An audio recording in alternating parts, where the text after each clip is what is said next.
Hey, Pete, I'm not even gonna cap to you.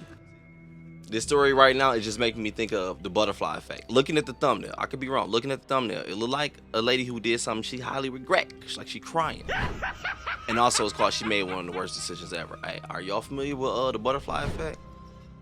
Isn't it crazy? Just like you can make a decision when it comes time to it, and it's gonna decide if it's gonna determine if your life go good, bad, hella good, hella bad. It's crazy, right? The little decisions you make throughout the day is gonna determine your life. If I check out She Made One of the Worst Decisions Ever by Mrballen. At the end of this video, I'm about to tell y'all this crazy story. I think I told y'all before. Just off a small decision, man. My partner go to 7-Eleven, that mother get robbed while we in there. I'm gonna tell y'all at the end. Let's go. There are two elements of today's story that are bound to shock you. The first is just, how could anyone allow this to happen? It's so awful. How could you do that? And then the second is just the severity of the punishment that was handed down for it. But before we get into today's story, if you're a fan of the strange, dark, and mysterious delivered in story format, then you've come to the right place because that's all we do, and we upload once or twice every week. If that's of interest to you, please hold the like button at gunpoint and force them to walk through puddles in their socks. Also, please subscribe to our channel and turn on all. I'm cool with that. I go swimming with my socks on and people always think I got ugly toes. My toes are beautiful, but I just don't like the way the water feels on the bottom of my feet. So force them to walk through puddles in their socks. Also, please subscribe to our channel and turn on all notifications so you don't miss any of our weekly uploads. All right, let's get into today's story.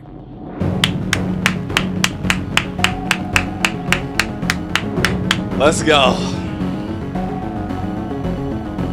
Man in Kyle Park. In 2001, Greg Biggs was a 37-year-old self-employed bricklayer who was living in a homeless shelter in Fort Worth, Texas. He was also the father of one child. He had an 18-year-old son named Brandon who lived with Greg's ex-wife. Despite not living with his son while his son grew up, Greg had always made a point of spending lots of time with Brandon, and so over the years, they had become quite close. But besides his son, Greg really struggled to build meaningful long-term relationships with other people. It was like no matter how friendly and outgoing he was, people would just come into Greg's life and would leave very, very quickly. This made Greg, who always had struggled with his mental health, feel very isolated and lonely and desperate for human interaction. And so on the rare occasion where people did come into Greg's life, a new friend or a new love interest, he was always so excited to try to please them and keep them around that he would often go overboard with his generosity and his willingness to do things for these people. Hey, people will take your kindness for weakness. They will. Believe me. I know people be saying like, oh, I want a sweet, romantic, all that. They do, but we do, I should say. I'm human too. I've seen it happen too many times. That he would often go overboard with his generosity and his willingness to do things for these people to the point where he really set himself up for being taken advantage of. Case in point, 2 years earlier, a woman had kind of suddenly come into Greg's life and Greg very quickly fell in love with her. And early on in their relationship, this woman tells Greg that she's struggling financially. And without any hesitation, Greg started giving her all of his money. Now, Greg was not a wealthy man, not by a long shot.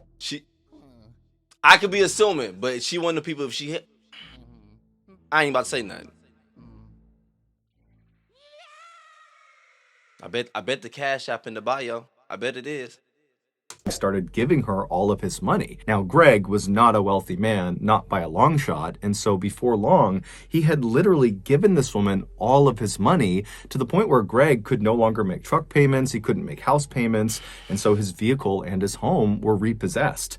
And then after he's suddenly homeless and destitute, this woman who he's given all his money to, she also disappears. But despite being in this horrible situation of sudden homelessness, Greg made the best of it. Anytime Greg was not working, he would be trying to make plans with his son Brandon to go walk around the mall downtown or go see a cheap afternoon movie. Times were definitely tough for Greg, but Greg stayed positive. He was a forever optimist, and he did this by focusing on the future. He was certain if he could just land a few more good-paying gigs, he could make that extra cash and finally buy a home again and buy a vehicle again and finally kind of get his life back together. but unfortunately, he would never get that chance. On the morning of October 27th, 2001, two men called the Fort Worth Police Department to report having seen something suspicious on a park bench inside of Cobb Park. Cobb Park is this big public park with playgrounds and walking trails and fields. And at the time, Cobb Park was not considered a very safe place to be, especially after hours. There was lots of shady people in the park. So when the Fort Worth Police Department... I know what you're talking about. I know what kind of park you're talking about. I think I know, but we ain't gonna say nothing. Those niggas be out.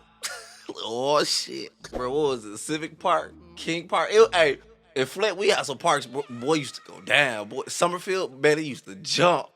Get your ass jumped too. Hey, stop playing so much for real. And fields, and at the time, Cobb Park was not considered a very safe place to be, especially after hours. There was lots of shady people in the park. So when the Fort Worth Police Department gets a call about something shady happening in Cobb Park, they aren't surprised. And so they dispatch a single detective to go over to the park and meet these two guys and see whatever suspicious thing something shady happening in Cobb Park. They aren't surprised. And so they dispatch a single detective to go over to the park and meet these two guys and see whatever suspicious... Artist did not laugh. I'm sorry. I'm so sorry. Stop playing so much. A single detective to go over to the park and meet these two guys and see whatever suspicious thing is on this park bench. And so this detective, he goes over to the gates of Cobb Park, he meets these two guys, and they kind of explain what they saw. They give him directions to this bench, and then he thanks them. He hops back in his cruiser, he drives through the gates, and he starts driving down the trail, and then he pulls off and parks his cruiser, knowing that the bench in question is right around the corner, maybe 200 or 300 feet away. And so he parks his cruiser, he gets out, and he starts walking on this cement path. Wait, what they say? 200 or 300 feet away. And so he parks his cruiser, he gets out, and he starts walking on this cement path. And as he's walking, he can't see the bench yet, but as he's walking, he sees there are deep tire tracks in the grass and mud off to the right side of the walking path.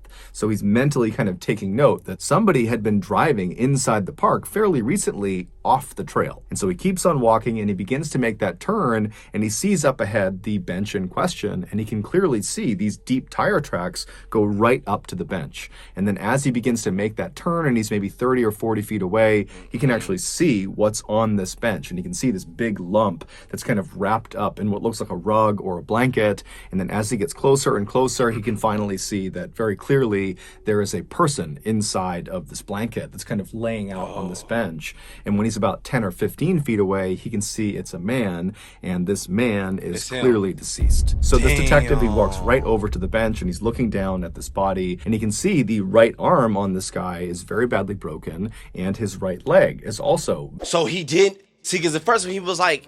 He was someone who was suffering from mental situations, whatever, and just trying to... That suck, man. Just trying to just get some friends in his life. I get that, bro. You need people in your life. I don't care how much you say you hate people. You need people. Bro, it's healthy. It feels good. But basically, I thought they was about to say he ended up doing something to himself, but hell no, you ain't gonna do it. The right arm on this guy is very badly broken, and his right leg. And I'm hoping there's nobody who took advantage of him, bro, because he signed one of the people he was too nice, man.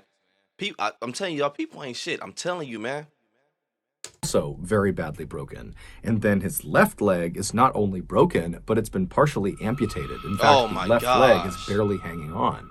And so this detective, he's looking at this guy thinking, okay, this person must have gotten wrapped up in the shady criminal dealings that are known to take place in Cobb Park, and somebody beat him to death, or they beat him and then shot him to death. But as he's looking at the body, despite these extensive injuries, the bruising on his body was not consistent with someone who had been beaten to death. And in terms of potentially being shot to death, he began looking at the body, and from where he was standing, he could not see an entrance or an exit wound of a bullet. And so stumped, the detective steps back and is just kind of pondering what he's looking at when he realizes there's very little blood anywhere near the bench or on the body. And considering the left leg has been nearly amputated, you would think there would be lots and lots of blood, but there wasn't. And so that indicated to the detective that his injuries had to have been sustained elsewhere. Before. And so this detective, he calls in That explains the tire marks because somebody dropped him off. back up, and more detectives show up, and they're all kind of looking at the scene, and the working theory became, okay, this guy got killed outside of the park. We don't know how he got killed. It looks like some sort of blunt force trauma, but somehow he gets killed outside of the park, and then his killers, they drive him into Cobb Park, which is why you have those deep tire tracks on the right side of the path, and they dump him on this bench. Later that day, You dump him in the park where because it'll look like who did it. These goons be out here. The type of people I know that hang out in parks like that and do the ish that we know go down in the parks like that, they ain't doing it there. Rob, he probably shoot you if it's a fight and then dip. But this nah. This something else.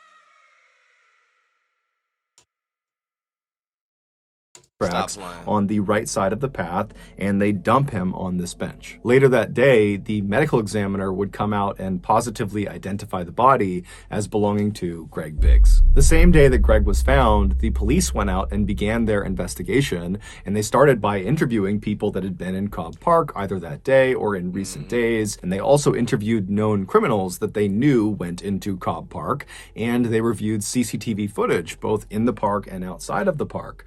But no one knew anything about what happened to Greg, and the footage didn't show them anything interesting. And so very quickly, Greg's case began to languish, and no one knew what to make of it. Then, in February of 2002, so roughly 4 months after Greg was found, the Fort Worth Police Department received a phone call. It was from this young woman named Miranda Daniel, and she said, "I know what happened to the man in Cobb Park."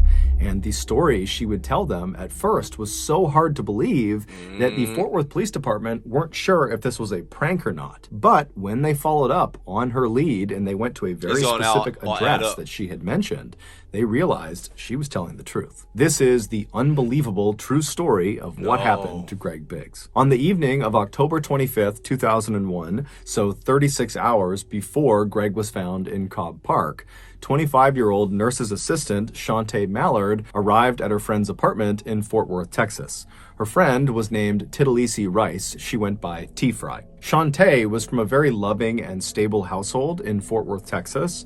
Her parents had raised her to be kind to other people and to always work hard and to stay out of trouble. And by and large, Shantae acted accordingly. But in her late teens and early 20s, Shantae began to secretly rebel against her parents. On the surface, when she was around her parents and her family, she was the goody two-shoes that always followed the rules. But when she was away from her family, specifically when she was with T-Fry, she would let her wild, rebellious side out. The two friends had met in 1999 at a nursing home where they both worked as nursing assistants. T-Fry had just gotten out of this very toxic marriage, and so when she met Shantae, she was actively looking for someone to go out and party with and go be free and meet other new people. I bet I know what's about to happen. And Shantae, when she's meeting T-Fry, she didn't necessarily know she wanted to do those things, but being around T-Fry, it was like this whole other side of life was opened up to her, and suddenly all she wanted was to go cut loose with T-Fry. And so very quickly, these two women really connected over their mutual desire to go have fun at any cost. And before long, they were not only drinking and doing drugs and partying on the weekends, but they were also getting high before work, which meant they were treating patients high. So with that in mind, fast forward back to October 25th, and Shantae has just arrived at T-Fry's apartment. And so Shantae, she goes up to T-Fry's apartment, and the two start drinking some alcohol, and they start smoking some weed, and they split an ecstasy pill. Ecstasy is a big party drug. It's kind of like a cross between being a stimulant and a psychedelic. And so after these two women are fairly buzzed on these different substances and they're feeling ready to go, they leave T-Fry's apartment, they go down and they climb into Shantae's car. And Shantae drives the two of them to a local club called Joe's Big Bamboo. And so the plan was they were going to meet this guy named Cleet Jackson, who was Shantae's love interest. Bad club name, and I'm not going there.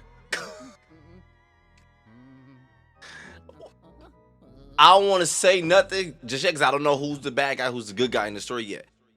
But before I even know, like legit, your name like T-Fry, like the letter T.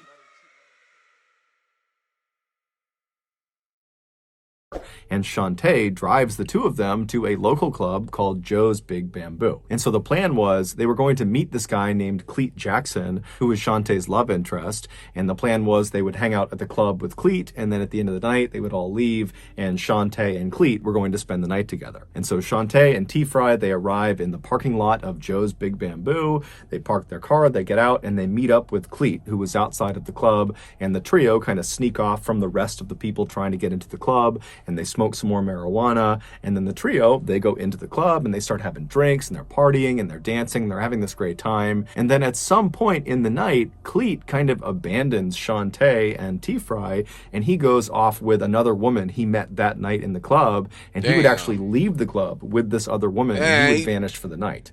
Damn, he swear both of y'all. Stop playing. He would actually leave the club with this other woman, and he would vanish for the night. And so around 2 a.m., when the club is getting ready to close, Shantae realizes that Cleet, the guy she was going to go home with, he's gone now. And so she's very frustrated, but she doesn't really have any recourse. And so she instead just goes and finds T-Fry and says, hey, let's just leave. And T-Fry, she's ready to leave too. And so the two women, they leave the club, and they get out to Shantae's car, and both women are clearly under the influence. They're both definitely inebriated, but T-Fry believed she was less inebriated than Shantae was, and so she should drive. And so she told Shantae, get in the passenger seat, I'm going to drive. Shantae gets into the passenger seat, T-Fry gets in the driver's seat, and she leaves the club, and she drives all the way back to her apartment. When she parks at her apartment, she gets out and says to Shantae, hey, I don't mind getting in my car and kind of trailing you as you drive back to your home to make sure you get home safe, kind of like an escort. And Shantae, she just gets out of the passenger side and walks right around and confidently sits in the driver's seat of her car and tells T-Fry, nope, I'm fine. I'm going to drive myself. I'll see you later. And then Shantae drove away. About an hour later, at 3:30 in the morning, T-Fry is in bed in her apartment when she gets this very frantic phone call from Shantae, who's totally hysterical. She's beside herself, and she's not really making any sense, but she's trying to get T-Fry to come over to her house. Now, T-Fry did attempt to figure out what was going on, but...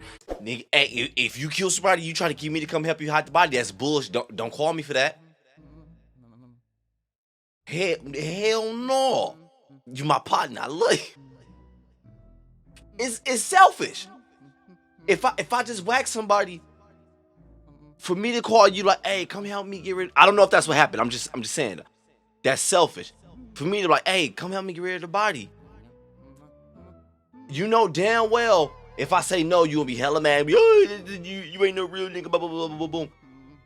If I say yeah and do it, now I'm now involved with this ish, and I ain't even had to be. That's selfish. You did it on your own. Go take that charge on your own like a man. Stop playing with me. Or a woman, whatever you are. I don't even know if that's what happened. So let me stop being mad. I don't even know why you looking at me like that. I think I gotta go to work.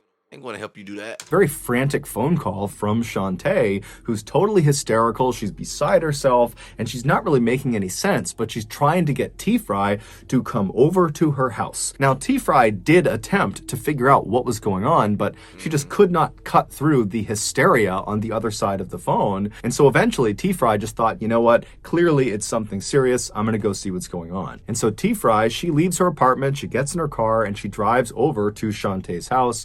And when she gets there, she goes up to the front door, she opens it up, she walks inside, and she finds Shantae in the kitchen straight ahead. She's totally hysterical, she's crying, and she's telling T-Fry that she didn't mean to do it. She's so sorry. And T-Fry's telling her, hey, calm down, what's going on? And Shantae says, look in the garage. And so T-Fry, she walks straight ahead through the kitchen to the door in the kitchen that leads into Shantae's garage.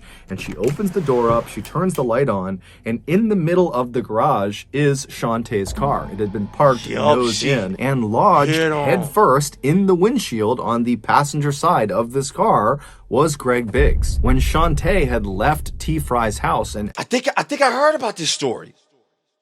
Of this car was Greg Biggs. When Shantae had left T-Fry's house an hour earlier saying she was fine to drive, on her drive home, she had barreled into Greg, who was on the sidewalk of some street, and the impact was so hard that Greg went flying through the windshield and got lodged halfway inside of her car.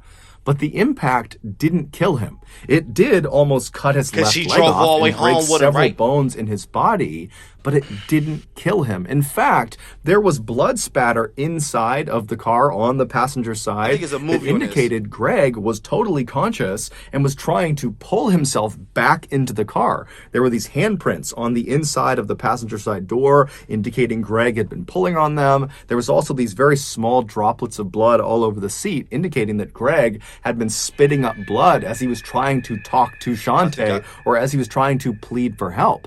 But Shantae, instead of stopping her car and... You're high as shit. And you're about to... He's not dead yet. So far you're not... Oh, you in trouble, but you're not hella in trouble yet. Stop the car and help, bro. It's a whole body through your windshield. Blood all over you. You think you about to clean this up? And then you called your partner to come up. Stop playing. She had the call. That was stupid. People legit be thinking, "Oh, I'm good to drive." I mean, no, you're not. No, you're not, dog. Drunk, high, I do not care. Man, don't do that. Chill out. Man, it be way too many people lose. I got a close friend who lost her mom to that. It's so stupid to me, dog. The fact that you can get pulled over and get a DUI is stupid to me. That should be like a first offense type thing. Like, bro, I'm not saying lock you away, throw away the key. I'm not saying that. But it should be a big ass punishment. Like, hell no. Tote the car, you gotta pay the repo, license, done right that moment. Your shit suspended. You gotta go to classes all the time. Cause I hate it. I seriously hate it. I do. You playing with people's lives, dog. These are cars. These are legit tanks on the road compared to our bodies, dog. Stop playing with people like that. My bad. Chill out. That got me hot a little bit. And you could have stopped to help, bro. You could have. But you was panicking. Indicating that Greg had been spitting up blood as he was trying to talk to Shantae or as he was trying to plead for help. But Shantae, instead of stopping her car and getting this guy help, she just kept on driving home with Greg lodged in her front windshield. Now, keep in mind, where she hit him, she was less than a half mile from... You gonna kill me? I take us both out. Don't play with me. Now, keep in mind, where she hit him, she was less than a half mile from the fire station where her brother, her older brother, was currently on duty as a fireman. He was medically trained. He could have saved Greg's life. Yep. Also, the other firemen at the firehouse that she knew, that Shantae knew, they could have saved Greg's life. Also, less than 6 miles away from the point of impact was the local hospital, where of course they could have saved Greg's life. And then on her drive all the way back to her house with Greg halfway in her windshield, she would have passed by 9 payphones, where if you don't know anything about payphones, you can dial 911, so emergency services, and it doesn't charge you anything. So Shantae at any one of these payphones could have called medical personnel who could have saved Greg. Also, let's not forget, Shantae was medically trained. She was a nurse's assistant and understood basic life-saving. But so this should have came as basic knowledge to you. I get it. Don't get me wrong. If I was in that same situation, I know it's hard. It's easier said than done. I say that it's easier said than done. I know that. But if I look at him and I see he's still alive, oh my gosh! At that point, I gotta do what I gotta do to save him. I know I effed up. I know I did. I'm probably get some time. They probably gonna take my license, all that stuff, boom, boom, boom. But if I can save you and you stay alive, at least I won't be going down for murder. It's crazy, dog. She was a nurse's assistant and understood basic life-saving. But she did not use any of those resources. Instead, she just drove home. And when she got to her home, she drove her car with Greg in it into her garage. She shut the garage door. She gets out. And as Greg is literally moaning and probably pleading for help at this point, she just says, "I'm sorry," and then walks up to the door that leads into the kitchen of her home. She turns off the light in the garage. Oh my gosh! Walks into her kitchen and shuts the door behind her, trapping Greg in the garage in total darkness by himself. Then, after an hour of Shantae just being in her house with Greg slowly dying in the garage, she calls T-Fry. T-Fry comes over, she looks in the garage, she sees Greg, and T-Fry's reaction is she just totally loses it. Hell no, I ain't helping you. And she's screaming at Shantae, "Call 911, call paramedics, call the police." But Shantae refused. What's the TikTok dude? My guy, he hella cold. What's his name? The dude. I don't know his name. He hella fire. It's like, that's it. That's all you have to do. Don't call me over for this shit. Stupid. Don't get me locked up. I had nothing to do with it. I even offered you to help get you home easier. Nah, you had it. High and all. At this point, I don't even think it's pride. Not pride. I don't even think it's your fear of getting caught. At this point, I legit just think it's like I don't care at this point. It was way too many options. I get one or two might go over your head, but that was way too many options. No more stopping. Greg, and T-Fry's reaction is she just totally loses it. She panics and she's screaming at Shantae, call 911, call paramedics, call the police.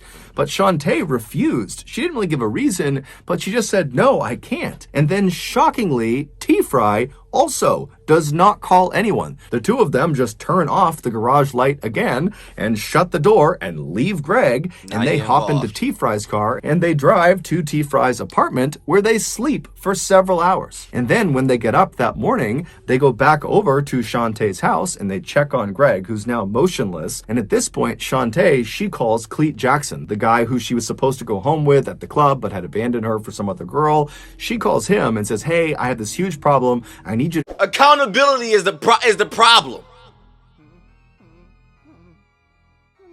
Stop calling people and involving people in this, dog.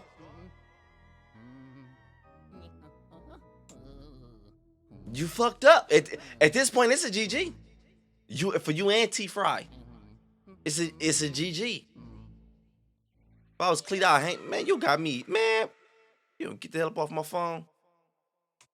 At this point, Shantae, she calls Cleet Jackson, the guy who she was supposed to go home with at the club but had abandoned her for some other girl. She calls him and says, hey, I have this huge problem. I need you to come help me. And so Cleet Jackson has no idea what he's walking into, but he goes to her house and he goes through her kitchen. She opens the door and he looks into the garage and he sees Greg in the window, and he's furious with Shantae because now he's gotten involved and he doesn't really know if Greg's alive and he doesn't really know what to do because he's on parole, and if he gets wrapped up in this, he'll go back to jail. But he ultimately decides he's just going to help Shantae because he believes at this point Greg is dead. So there's nothing they can do to save Greg. And so that night, Cleet gets in touch with his cousin.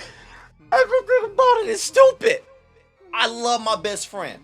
If I walk into the situation, we cannot clean this up. We cannot. And you just met her and you left off with another chick. You ain't even get no meow from her. You not attached to her yet? Stop playing.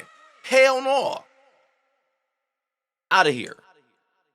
Back to jail, but he ultimately decides he's just going to help Shantae because he believes at this point Greg is dead. So there's nothing they can do to save Greg. And so that night, Cleet gets in touch with his cousin Tyrone, and the two of them, they go into the garage and they lay out a carpet next to the car, and they both kind of awkwardly apologize to Greg, who's just stuck in the windowsill, and they yank him out, they put him into the carpet, they roll him up, they put him in the back of one of their cars, and they drive to Cobb Park. They go through the gates, they make 5 people. That was the plan. This is stupid. 5 brains. You involved this many people. 5, and that was the plan. You could have did that yourself. You know that, right? If I'd have got 4 more people involved in this, it's obviously because I need help cleaning this up. And you 2 of y'all come out right. Put them out the window, roll them in that rug, throw them on the bench. Nigga, we all need to get caught. We need to. We need to. A carpet next to the car, and they both kind of awkwardly apologize to Greg, who's just stuck in the windowsill, and they yank him out, they put him into the carpet, they roll him up, they put him in the back of one of their cars, and they drive to Cobb Park. They go through the gates, they make their way over to that bench, and they drop him on the bench. There had been some discussion about maybe destroying the body, burning the body, but Cleet felt strongly that they need to put his body out somewhere in public so at least his family can identify him and bury him. After his body was placed in the park, Shantae told Cleet and Tyrone and T-Fry not to tell anyone, and they said they wouldn't. And within a week of Greg's body being discovered, Shantae was back at Joe's Big Bamboo partying it up as if nothing had ever happened. But eventually, T-Fry would tell a couple of her friends, and before long, word had gotten out. And one person found out about it that was kind of in the network of these people, this woman, Miranda Daniels. Between 5 people? Somebody's lips got to be a little loose. And she really didn't like Shantae, and so she was the one who actually called the police and turned her in. And when the Fort Worth police followed up on Miranda's tip and they went to Shantae's house, they went into her garage, and there was her car with the windshield still obviously busted in from something being smashed through it, and there's blood all over the inside of the car, and there was some obvious attempts at trying to destroy evidence inside of the car. The seats had been taken out, some things had been burned, but none of the attempts Shantae had made had actually destroyed any of the evidence. You was probably home trying so hard to big ass car seat just took out on the side of it's on the side of the house. That's crazy.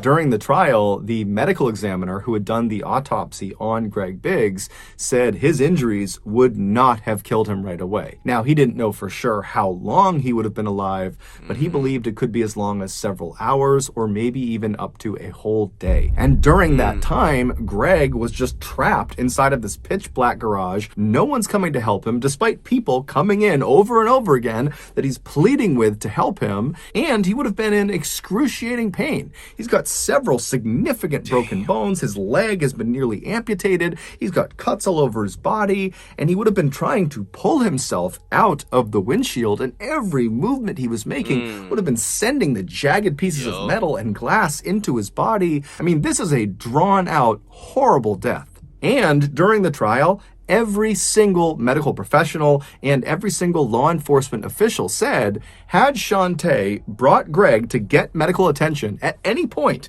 in the first couple of hours, just basic medical care, he would have lived. And so his death is entirely because of Shantae's absolute indifference. T-Fry would ultimately, in exchange for full immunity, testify against Shantae, and Shantae would ultimately be found guilty of murder of Greg Biggs, and she would be sentenced to 50 years in prison. She'll be eligible for parole in 2027.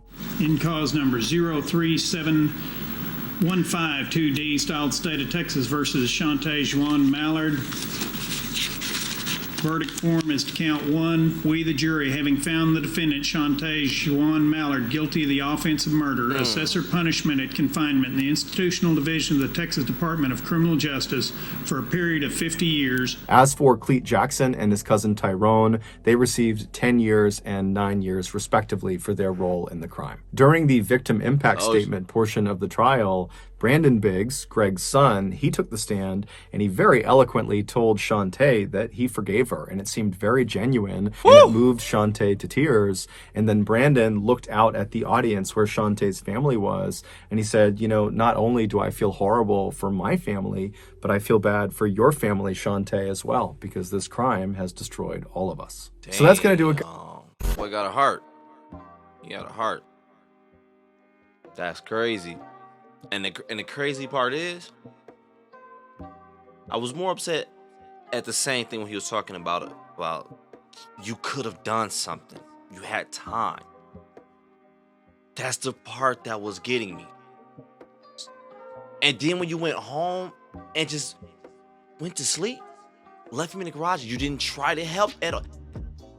The way you was avoiding all that help, I thought maybe you was about to go home and you try to help her do something. Still wasn't good, but at least I thought that was gonna happen. Nah, you just left bro there. Just left him there. And it's all based on, and it was all just because of that decision you made to drive while being high. Man, this is crazy. That's one rule I don't drink anyway, so you won't catch me drunk driving. But that's one rule I just won't break. If I'm ever under the influence, I mean, if I go out with friends, kick back, have a little fruity drink here and there, I drink a Mike's Hard. Pause, but yeah, I don't mess like that. The actual alcohol. But either way, go. Even then, it's like I'm not driving drunk at all. I'm not doing it. All right, but peep though. At this point, the video is over. If you're done, you can leave. I got to tell you the story because I told you I was gonna tell you. I think I told y'all this before, right? All right. So me and my partner, we get ready to go to the store, or whatever. It's a store we called it Knob Hill, K&J. If you're from Flint, hey, you know what I'm talking about, whatever. Right up the street was a 7-Eleven. If you keep going, I think it was all on Ballinger Road. We get ready to go to Knob Hill, whatever, because it was right behind his house. And then he was like, nah, hey, let's go to 7-Eleven, get Slurpee. And I was like, I don't want to go there. Forget it. Let's just go, whatever. So we changed last minute. Instead of going there, go to 7-Eleven. Bro, we going 7-Eleven. I kid you not 100%. I want my bro to be here so bad for me to tell you the story because it's legit gonna sound cap. It's 100% the wood. If you ever saw the wood, 100% the wood, bro. No cap. I call him on the phone. He'll tell you the same exact story. We go inside 7-Eleven. Kid you not. It's small. So it's like 2 aisles. It's like the register right here. There's like an aisle and an aisle. Because it's just a 7-Eleven. And then right over here is like the Slurpee part, whatever. I don't know if you're familiar with 7-Elevens. So we on the back aisle, because that's where the freezers are at, like on the ice cream and the chips and everything at. And you don't hear like, give me money, blah, blah, blah. All you hear is gibbers and this, like, you know how South Park be like that. Like that's all you hear or whatever. And then you look, and all you see is bro aiming a gun at the dude, like at the clerk, whatever. I'm like, oh shit. So I'm sitting here like this. My bro, right over here looking at me, bro. We just sitting there like, what the fuck? Like just staring. I'm so scared. This is the first time. I've been in 2 of them. This is the first time I've ever been in one though. And we like in middle school at the time. So I'm just sitting there looking like, oh my god. And then all you see is the dude look at us. And he was like, man, get to the party. Boom, boom, boom. Hey, y'all niggas want something? Kid you not. He said, y'all little niggas want something? Boom, boom, boom. I was just sitting there. I was like, and my bro was like, yeah. And grabbed some 100%. This is the wood. I know you're like, bro, this is the wood. I kid you not, 100%. This is what happened. I'm telling you, I told you, I'm sorry I have my bros here when I watch these videos. Because these stories I be telling you, y'all be thinking I'm capping. I told you, I do not cap. I'm not capping at all. He'll tell you the exact same ish. And this all happened before the wood came out. This is my theory, bro. But wait, let me say. But when we got out though, because whenever you're in like a scary, like life-changing situation, at first you're scared as ish. Like you just boo-booed on yourself. Like your heart can, like you be like walking and shaking. And as soon as you get away, you start running and you know you're safe. Then it become funny. Then you start laughing. I told him. I was like, bro, what if? I was like, because I agree, 100%. It's too close to the wood. I was like, what if the dude who robbed that mug? What if he somehow wrote the wood and sent it off and then the story got pinned? I was like, bro, because it was too freaking simple. Only difference is he didn't give us a ride and take us to the prom and none of that, because we was just like in middle school or whatever. But I kid you not, when he wrote the mug, looked at us, asked if we want something, bro. It's like not there. I was like, dang, I should have grabbed. I should have got me some chips. I'll tell you, stuff hit so much better with this free dog. Stop. Hey, no, chill out. Stop playing. Don't steal. But yeah, though. Hey. We already talked about the video. I did enough talking about this video in this one, bro. It hella bad decision. And I ain't gonna cap, I low-key feel bad for her because that's what it was. A bad decision that changed her life, dog. But yo, if you enjoyed the video, man, I go ahead and hit that like button for me, though. I appreciate that. If you're here all the way to the end, I appreciate that too. My bad. If you're new to the channel, I love to talk that ish. It's what we do. I'm out, though.